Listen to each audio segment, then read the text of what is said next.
Hi friends, ನಾನು ಉತ್ತರ Karnataka special ಜೋಳದ ವಡೆ ಮಾಡಿ ತೋರಿಸ್ತಾ ಇದ್ದೀನಿ. ಜೋಳದ ವಡೆ ಮಾಡೋಕ್ಕೆ 2 ಈರುಳ್ಳಿ ತೊಗೊಂಡಿದ್ದೀನಿ, ಮತ್ತು ಬೆಳ್ಳುಳ್ಳಿ, ಕೊತ್ತಂಬರಿ ಸೊಪ್ಪು, ಮೆಣಸಿನ್ಕಾಯಿ ಮತ್ತು ಜೀರಿಗೆ ಇವೆಲ್ಲನೂ ಒಂದು ಜಾರಲ್ಲಿ ಪೇಸ್ಟ್ ಮಾಡ್ಕೋಬೇಕು. ಒಂದು ಸ್ವಲ್ಪ ನೀರು ಹಾಕ್ಕೊಂಡು ನುಣ್ಣಗೆ ಪೇಸ್ಟ್ ಮಾಡ್ಕೊತಾ ಇದ್ದೀನಿ. ನೋಡಿ, ಈ ರೀತಿ ಪೇಸ್ಟ್ ಮಾಡ್ಕೊಂಡಿದ್ದೀನಿ. ಈಗ ಒಂದು ಬೌಲಲ್ಲಿ ಇದು 1 ಲೋಟದಷ್ಟು ಜೋಳದ ಹಿಟ್ಟು ತೊಗೋತಾ ಇದ್ದೀನಿ. ಜೋಳದ ಹಿಟ್ಟು ಅಂದರೆ ಬಿಳಿ ಜೋಳ, ಕಾರ್ನ್ಫ್ಲವರ್ ಅಲ್ಲ, ಬಿಜಾಪುರ ಜೋಳ ಬರುತ್ತಲ್ಲ ಅದು. 2 ಲೋಟ ಜೋಳದ ಹಿಟ್ಟು ಮತ್ತು 1 ಲೋಟ ಗೋಧಿ ಹಿಟ್ಟು ತೊಗೋತಾ ಇದ್ದೀನಿ. ಈ ಮಿಕ್ಸ್ಗೆ ಇದು ಅಜ್ವೈನ್ ಹಾಕೋತಾ ಇದ್ದೀನಿ, ಮತ್ತು ರುಚಿಗೆ ಉಪ್ಪು ಹಾಕೋತಾ ಇದ್ದೀನಿ,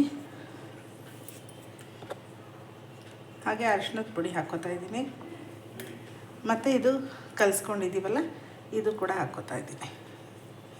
ಈಗ ನೀರು ಹಾಕ್ಕೊಂಡು ಮಾಮೂಲಿ ಚಪಾತಿ ಹಿಟ್ಟು ಅದಕ್ಕೆ ಕಲಿಸ್ಕೋಬೇಕು. ಈ ಜೋಳದ ವಡೆ ಮಾಡಬೇಕು ಅಂತಂದರೆ ನಾವು ಈಗ ನಾಳೆ ಬೆಳಗ್ಗೆ ಟಿಫಿನಿಗೆ ಮಾಡಬೇಕು ಅಂತ ಅಂದರೆ ಹಿಂದಿನ ದಿವಸ ರಾತ್ರಿಯೇ ಕಲಸಿಟ್ಕೋಬೇಕು. ಸಾಯಂಕಾಲ ಸ್ನ್ಯಾಕ್ಸ್ ಟೈಮಿಗೆ ಮಾಡ್ಕೋತೀನಿ ಅಂತಂದರೆ ಮಾರ್ನಿಂಗೆ ಕಲಸಿಟ್ಕೋಬೇಕು. ಈ ಥರ ಚಪಾತಿ ಹಿಟ್ಟು ಅದಕ್ಕಿಂತ ಸ್ವಲ್ಪ ತೆಳ್ಳಗಿದ್ರೆ ನಡೆಯುತ್ತೆ. ಈ ಥರ ನೀರೆಲ್ಲ ಹಾಕಿ ತಣ್ಣೀರೇ ನೀಟಾಗಿ ಕಲಿಸ್ಕೋಬೇಕು, ಎಲ್ಲ ಹೊಂದ್ಕೊಳ್ಳೋ ಥರ ಕೈಯಲ್ಲೇ ಕಲಿಸ್ಕೋಬೇಕು. ಇದನ್ನ ಈ ಜೋಳದ ವಡೆ ತುಂಬ ಟೇಸ್ಟಾಗಿರುತ್ತೆ. ಅದಕ್ಕೆ ತೆಂಗಿನಕಾಯಿ ಚಟ್ನಿ ಜೊತೆ ಕಾಂಬಿನೇಷನಾಗಿ ಚೆನ್ನಾಗಿ ಜೋಳದ ವಡೆ ಕಾಂಬಿನೇಷನಾಗಿ ತೆಂಗಿನಕಾಯಿ ಚಟ್ನಿ ಮಾಡ್ಕೊತಾ ಇದ್ದೀನಿ. ತೆಂಗಿನಕಾಯಿ ಚಟ್ನಿಗೆ ತೆಂಗಿನಕಾಯಿ ತೊಗೋತಾ ಇದ್ದೀನಿ. ಸ್ವಲ್ಪ ಮೆಣಸಿನ್ಕಾಯಿ ಒಂದು ಅರ್ಧ ಸ್ಪೂನ್ ಎಣ್ಣೆ ಹಾಕ್ಕೊಂಡು ಸ್ವಲ್ಪ ಫ್ರೈ ಮಾಡ್ಕೊಂಡಿದ್ದೀನಿ. ಮೆಣಸಿನ್ಕಾಯಿ ಹಸಿದೇ ಹಾಕಿದ್ರೆ ಒಂಥರ ಸ್ಮೆಲ್ ಬರುತ್ತೆ, ಹಸಿ ವಾಸನೆ ಬರುತ್ತೆ ಅಂತ. ಆಮೇಲೆ ಕೊತ್ತಂಬರಿ ಸೊಪ್ಪು ಮತ್ತು 4 ಬೆಳ್ಳುಳ್ಳಿ ಹಾಕೋತಾ ಇದ್ದೀನಿ, ಮತ್ತು ಸ್ವಲ್ಪ ಒಂದು ಅರ್ಧ ಸ್ಪೂನು ಜೀರಿಗೆ ಮತ್ತು ರುಚಿಗೆ ಉಪ್ಪು. ಇದನ್ನ ನೀರು ಹಾಕಿ ನುಣ್ಣಗೆ ರುಬ್ಕೋಬೇಕು. ಚಟ್ನಿ ರೆಡಿ ಆಗಿದೆ. ಈಗ ವಡೆ ಮಾಡೋಕ್ಕೆ ಸ್ವಲ್ಪ ಎಣ್ಣೆ ಕಾಯ್ಕಿಟ್ಕೊಂಡಿದ್ದೀನಿ. ವಡೆ ಹಿಟ್ಟು ರಾತ್ರಿನೇ ಕಲಸಿಟ್ಕೊಂಡಿದ್ದೀನಿ.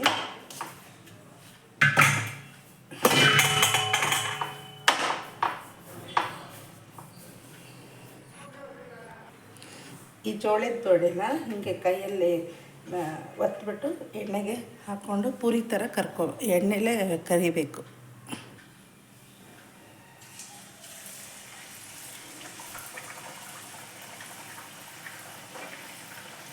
ಪೂರಿ ಥರ ಮಾಡ್ಕೋಬೇಕಿದ್ನ.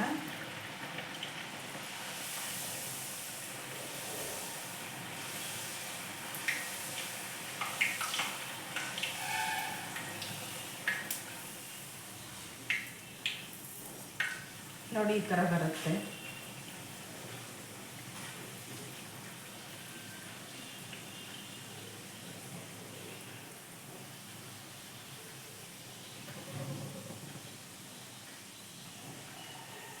ಈ ಜೋಳದ ವಡೆ ತುಂಬ ಟೇಸ್ಟಾಗಿರುತ್ತೆ. ಮಾಡಬೇಕು ಅಂತಂದರೆ ಹಿಂದಿನ ದಿವಸ ರಾತ್ರಿನೇ ಕಲಸಿಟ್ಕೋಬೇಕು. ಅದು ಬಿಟ್ಟರೆ ಎಲ್ಲ ತುಂಬ ಈಸಿಯಾಗಿರೋ ಮೆಥಡ್.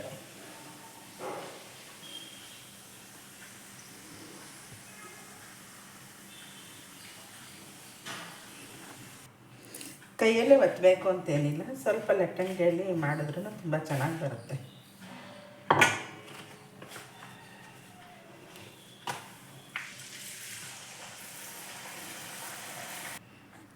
ಜೋಳದ ವಡೆ ತೆಂಗಿನಕಾಯಿ ಚಟ್ನಿ ಜೊತೆ ಚೆನ್ನಾಗಿರುತ್ತೆ. ಒಂದು ಸತಿ ಮಾಡಿ ಟ್ರೈ ಮಾಡಿ ನೋಡಿ. Thank you.